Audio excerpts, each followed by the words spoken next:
What's up, everybody? We are back at B&E Sports Talk, and today's the first day of free agency. Yeah, man, it's been lit. It's been fucking lit. Next fantasy year is going to be absolutely insane. I mean, we're less than 12 hours into free agency, and the whole league's already been mixed around. I can't wait to see what the rest of this looks like, what the draft looks like, all the way up until season. We have no idea what these teams are going to end up looking like until then. But for now, we had 4 or 5 quarterbacks already get deals today. This is huge. For sure. Let's just jump in and hit the biggest quarterback contract we've seen so far. That's Kirk Cousins.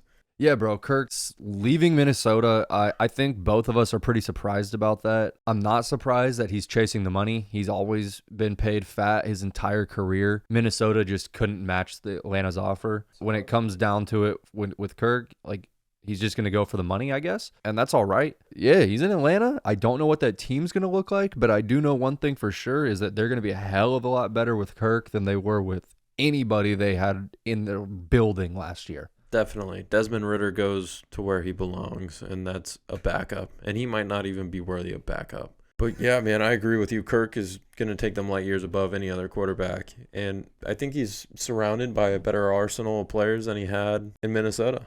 If you take out Justin Jefferson, everybody else that he's going to be joining is touted to be a better player anyways. I mean, Bijan's supposed Drake to London. be better. Drake London's... You got Kyle Pitts. Yeah, like Kyle Pitts and TJ Hawkinson are two of the highest rated tight ends, but Kyle Pitts is, coming out of the draft and everything. He's touted to be the best of the best. One of the best ever. We'll see if the Falcons roster's for real now that they have like a legit quarterback at the helm. If their team sucks with Kirk, they'll know that they've been screwing up for the last several years with all their other picks. But I don't think that's the case. I think the Falcons are going to be pretty damn good. I 1,000% agree. I mean, look at this contract. They're gonna win. They're gonna win the South. Oh, 100%. If they don't win the South, that went south. Like this whole thing went bad. Either that or Baker just goes off. Yeah. But I mean, look at this contract, dude. 3 years, $150 million, or 4 years, right? 4 years. Yep. I'm tripping. 4 years. Yeah, 4 years, $150 million, $100 million guaranteed. I mean, just to look through his career contracts, he started off on a rookie deal, 4 years. 2016, after his rookie year, 19.9 fully guaranteed. 2017, 23.9 million fully guaranteed. 2018, he signed an $84 million fully guaranteed contract for 3 years. In 2020, he signed an extension for $66 million fully guaranteed for 2 years. In 2022, he got paid $35 million fully guaranteed, and now he just signed this $100 million guaranteed contract with the Falcons. I believe you said the fourth highest earning quarterback of all time. And he has 1 playoff win in 12 years. Yep. He's just a little bit behind Tom Brady in career earnings. 1 spot. And by the time he gets the rest of that $150 million, he'll be more. When he plays out his contract, he'll be top 3 overall, like in the NFL history of highest paid quarterbacks. Kirk chain. And that is the benefit of the franchise tag. Yep. Because he got franchise tagged back-to-back years, and like he rolled with it because he wasn't at that level yet at that time in his career. So they, the team, Washington needed him, but they weren't willing to throw crazy money at him. But with a franchise tag, you get paid the average of the top 5 people at your position. So he was getting paid fully guaranteed bank for those 2 years. Then he left and went to Minnesota and got $84 million, like guaranteed. Yeah, no, he's been running this league. So the franchise tag isn't necessarily the worst thing. It's only a bad thing when people want a long-term contract because it's a 1-year deal. Running backs. It's bad for running backs. Yeah, people like running backs and, like high injury like positions with a shorter shelf life don't want to be franchise tagged. They want long-term deals that protect them in case they were to be injured. Mm-hmm. Yeah, so that's huge news. And then we got Baker Mayfield. He re-signed with the Tampa Bay Buccaneers. This was the perfect move for them. Man. For both sides. We saw the revitalization of his career. It was awesome to see last year. Yeah, I mean, he showed that he can manage games and not make mistakes and look like a very, seasoned quarterback and somebody that was worthy of where he was drafted at. He took a team, like there was no expectations in Tampa Bay last year. And No. They as a team and they exceeded all that with Baker as their leader. And it was clear that he was the leader and the catalyst. And, he was the guy in the locker room that was bringing them together. It was apparent from the outside, and then you hear everyone in the locker room saying it, telling everybody that it's true. So the fit there is great. I'm really happy that both sides made it work. They got a 3-year deal worth up to $115 million. I think they're calling it $100 million up to $115, but $50 million guaranteed. Good for Baker, man. I'm happy for that guy. I'm just glad he's in a spot where he can succeed. He knows what he's got coming for him. Yeah. So he's this year in 2024, he's $30 million guaranteed, and then $10 million guaranteed in 2025, and then the $10 million is for the last year in his contract, guaranteed unless he gets injured. Good for him, bro. Yeah, man. He deserves it. The team is making a right decision by not letting him go. They put money in his face. They said, please stay. Baker's being smart for not chasing a little bit more money somewhere else. I'm just happy. I'm excited to see where this goes. Yeah, it keeps them in a position to compete in a pretty weak NFC South. Yeah, I mean, we say weak, but it's definitely getting better. Yeah, I mean, it's bound to get better. Kirk made it way better, and like that. All of a sudden, the NFC South has 2 teams that can win playoff games. I know I just said Kirk's only won 1 playoff game, but the NFC, you never know, man. I could definitely see Kirk doing a little something. Not saying Super Bowl, but Atlanta can make some noise here and there. As long as they get in, they have weapons. Definitely. They can make some things to work. And yeah, we just saw Tampa Bay make some noise. Yeah. With this same roster. And by the way, they re-signed Mike Evans on a 2-year contract today. That's huge. Let's see the next quarterback. Gardner Minshew. Yeah. That's a big one. I think that really fits into the Vegas culture, and that's a Vegas QB. Yeah, man. He's got that grit about him. Like, I always imagined he'd end up in a place like Pittsburgh or Las Vegas. Definitely. And this finally fits him in and gives him a chance to compete for a starting role. Otherwise, he's going to be a very highly paid backup. Yeah, they're paying him a 2-year contract worth $25 million, and 15 of it's guaranteed. As of now, they're saying he's going to compete with Aiden O'Connell for the starting position. I would imagine that he takes that job. We'll see if they end up taking a second-day quarterback or third-day quarterback in the draft. For now, I think we're all about to get blessed with another year of Gardner Minshew starting in the NFL, and I'm really freaking excited about it because the prospect of Josh Richardson coming back on the Colts next year and Gardner being on the bench again, it makes me sad. Like, knowing that there's a guy like Gardner in the league, he needs to be on the field every Sunday. Anthony Richardson, I'll correct you. God damn, bro. I don't know what the deal is with his name that I can't get it right. I've heard a lot of people, Josh Richardson. The Colts quarterback, Anthony Richardson, I've gotten his name wrong the last 3 times I've referred to him when we're recording. I don't know why. Last time I called him Franklin or something like that. Gardner just needs to be on the field on Sundays. Yeah, man. And you're pairing him with arguably the best receiver in the league, talent-wise. I'm really trying to think. The Colts had Michael Pittman last year. But he's nowhere near Devontae. I'm not even trying to put him in the same conversation. But, other than him, can you think of, a great receiver that he's had the opportunity to really play with and gel with in his career? No, because he was in Jacksonville. And then Philadelphia, correct? Yeah, but he didn't really get a chance to gel in Philadelphia. He was just a backup. Yeah. In Jacksonville, he really didn't have anybody either. No, he didn't. They were rough when he came into the league. Yeah, it was nobody. Literally nobody. I think maybe he had Allen Robinson when he was on the out and hurt. And DJ Chark. That's who he had. Okay. So, yeah, we could end up seeing the best version of Gardner Minshew we've ever seen if he ends up being able to succeed with the talent around him. Yeah, and I think that's what the Raiders are betting on when they're looking at this. I truly think that they gave their coach an option. They were like, hey, you can have any of these quarterbacks at this rate, pick one. And then if you still want to take one through the draft, you can. Yeah, take your shot, hit one. And I think this was his first choice, and they just so happened to get him after a couple other quarterbacks signed and got him pretty cheap. It's huge, man. I think this is going to be big for Vegas. I think he's going to fit in with everything going on down there. The Raiders will do well with him. I really believe that. It's just great for his career because he should be on the field this year. With everything that we know now, he should be starting every week. Yeah, he gave everybody a reason to why he should be on the field last year with the Colts. God, I'm so excited to see Gardner, dude. This is going to be fun. This is going to be really, really, really fun. The Raiders won, 6 games this last season? Yes. Yeah. Between Jimmy G and Aiden O'Connell. They may have pulled off 7, actually, because they had that little run in the middle where they were looking okay and then fell off a cliff again. I forgot they had Jimmy G. Jimmy G, because he stunk. He got benched by the new coach. But yeah, dude, this is cool. This is great. It's good for the league, good for the team, good for the city, and most of all, it's best for Gardner. I could see them pulling off more wins than they did last year, right off the rip. Definitely. Even though they lost Josh Jacobs. I see this team with like a 9, maybe even 10 win potential. They're going to be around 500. If they just pull something off, you know. I was going to say they win like 8 games. They go 8-9.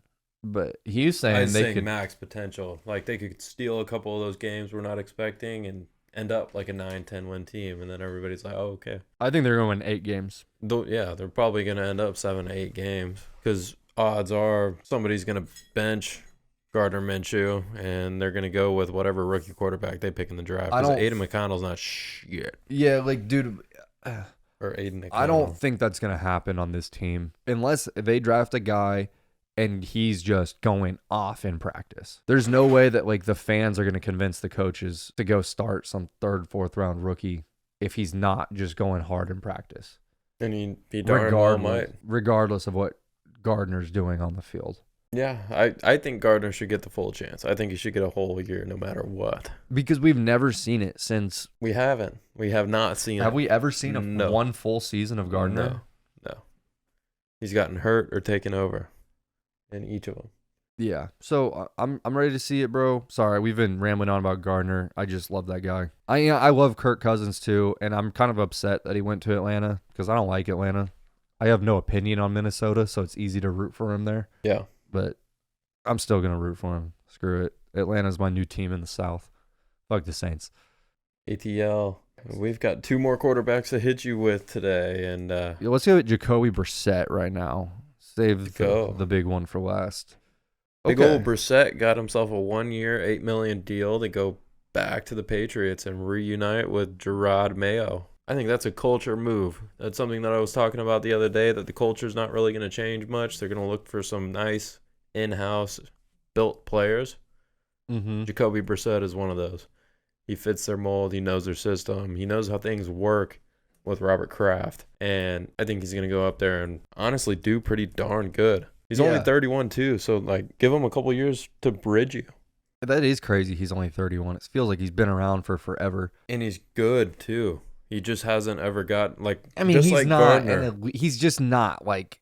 He's not elite, but he's like Gardner. You know, somebody that's shown you so much potential that just hasn't gotten that full 17 game slate. Gardner has much more like raw talent than Jacoby Brissett ever had, though, I think. I don't know. Brissett's pretty dirty. We've seen Brissett's max. Like, Brissett can't pass down the field. Gardner can. Gardner can make, like, 40, 50-yard passes down the field on a dime. Brissett doesn't do that. Brissett is a master of the short game. And that's all he needs to do. Well, yeah, which is why he's getting paid $8 million, up to $12 million for this guy. As of now, I'm sure they're going to go draft a quarterback, but as of currently, like he's probably their number 1 quarterback on the roster. He's going to be the bridge. This is what we were talking about in our Patriots video, is that they'll probably take a dude and they'll have a bridge guy to take him through, and this is their bridge guy. It's good. This is good for whoever they draft. And even if he doesn't play one down of football, it's good to have him in the locker room because Gerard Mayo is, like you just said, is trying to build the same exact culture that Bill Belichick left. He's trying to maintain it, and Jacoby Brissett has been around that for so long. He knows it. He's mature. He's a veteran. He's going to come in there and continue to preach that stuff to these young guys and instill it in them. I've heard a lot of people that talk about this like a Geno-esque situation, you know, where he kind of walks back into somewhere and he's not really expected to succeed, but he's given a chance and comes out and he proves that, like, hey, like I'm still here. Y'all didn't really think I was that good, but I'm better than what you thought, and I'm here to start. Dude, I think that would be really cool if he ends up actually starting, if the Patriots win. I can't see this team really winning, but if they end up winning more games than they're expected to, whatever that number is, that would be cool. Maybe he could end up leaving after that and sign a 2-year deal with some other team and go get paid $15 million a year and have another chance to start somewhere else again. Yeah. That would be cool for him. We'll see what it turns into.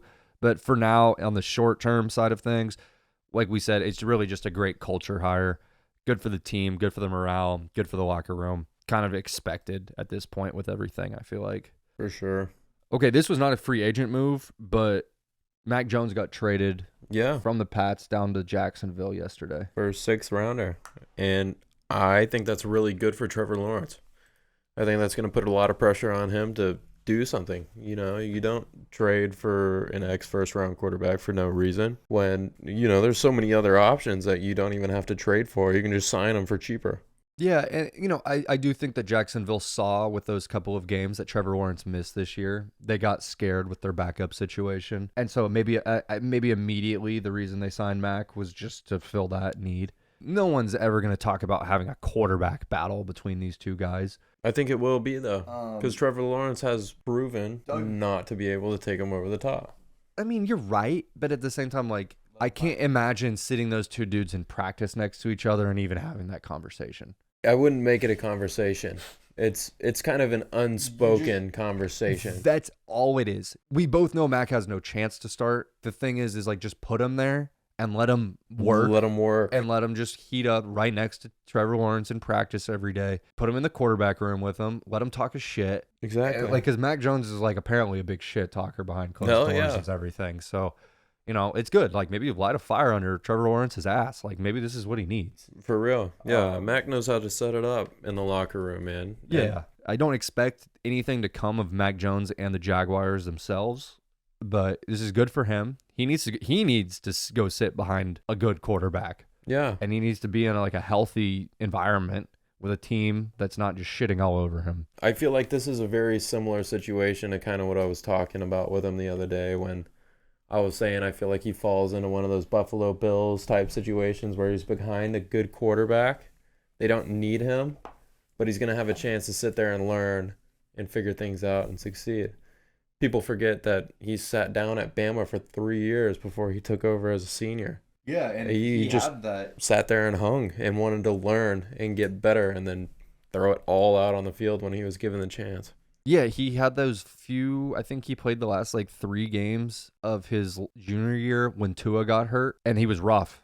It was really rough. Really rough. Really, really bad, honestly. That was the year that Joe Burrow and LSU won the Natty, and I remember they just beat the living crap out of us. That might have been Mac Jones' first start in college. It was brutal. And it was brutal, but he took those 2 bad games, I can't remember how many it was, and he came out in the next season and was a dog. I mean, you could have split the Heisman in half between him and Devontae Smith. Seriously.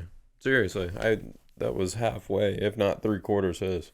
Devontae was hard, but Mac was putting those balls in some great spots. He was. So, yeah, this is huge. I think that he's going to get another chance somewhere else after this contract ends. Mm-hmm. He's going to play his time out. 2 years? Is it just 1 year? Oh, he's okay. Yeah, he's only under contract 1 year. Hopefully it goes well. Hopefully he signs another 1-year deal after this with the Jags. It's not even signing. It's the end of his rookie deal. You're right. It is because they traded him. Yeah. So hopefully he signs a 1-year extension or whatever after this season, stays with them. Another team sees that he's doing well or whatever and picks him up, and he has another opportunity down the road. Definitely. I really hope that for Mac too. I think he's going to get the chance to prove he's a better than average quarterback. Yeah, roll Tide. I got to love Mac. He brought us a natty. Absolutely. Okay, and then the last quarterback that signed today is Russell Wilson with the Pittsburgh Steelers. This is massive. I think this has potential to be one of the biggest impact signings we have seen in a minute and for this year. You know, they're getting somebody who's nearly won 2 Super Bowls. He has one. He has championship pedigree. He's got all the experience you need. Doesn't he have 9 Pro Bowls? Yeah, he's hard. He's a great quarterback. He just didn't succeed in Denver, and that's not all his fault. He got put with a bad coach the first year and then put with a coach that didn't really want him the next year. Yeah, so I'm not we've talked in detail, plenty of trash about Russell. But Pittsburgh wants him. My point is that I've left out a lot of positive things about him. We've seen so many good things out of him in his career. He still has that somewhere in him. You know, he is aging a little bit, but he's definitely not old. This is amazing that they're able to get him for $1.2 million on the league minimum Broncos are paying him out the ass, like $37 million this year. Yep. What this does for the Steelers is so big because the Steelers have holes all over their team, particularly on the offensive side of the ball. They can get a quarterback, the most expensive position for the league minimum, a guy that they know they can trust to be their starter. They're not going to have to worry about Kenny Pickett losing his starting job to some rookie or It gives whatever. them somebody to teach Kenny Pickett. That too. They're going to have to make some adjustments with the fit and the schemes and everything. Definitely. They've never had a quarterback like this. I will say that they built their scheme for a quarterback who's dynamic, and Russ this year with the Broncos was more dynamic. He was using his feet. He was moving around the pocket, and I think it's not going to take too much tweaking for them to figure it out, and he settles in pretty good. We'll see, man. I'm really interested to see how this goes. We'll see if they can mesh. This is just a pretty big question mark as of now. I will say, though, that we know Mike Tomlin well enough to know that if there's any question marks like in his mind, somebody else will be starting. Oh, yeah. So if we see Russell on the field week 1, that means Mike Tomlin's confident in that. Because at the end of the day, they're paying him $1 million. They don't give a shit. They can cut him. Yeah. I think they signed him for a reason. I think he will be their starter this year, even if they do draft another quarterback. Even if they don't. Even if they don't, it doesn't matter. I do believe he'll start. They have faith in Kenny Pickett. It's tough too, but like I think they're still holding on a little bit of hope. We'll see. I think they're hoping this will help. That's why it's only a 1-year contract and not like a 2 or a 3. We'll see. Like we'll just see. Because I know Russ didn't want to sign a 1 year. Again, going back to the Mike Tomlin and just the Steelers culture thing, there's no way they get less than 9 wins this year. No. Just like normal. So on paper, I think Russ will have an improved year.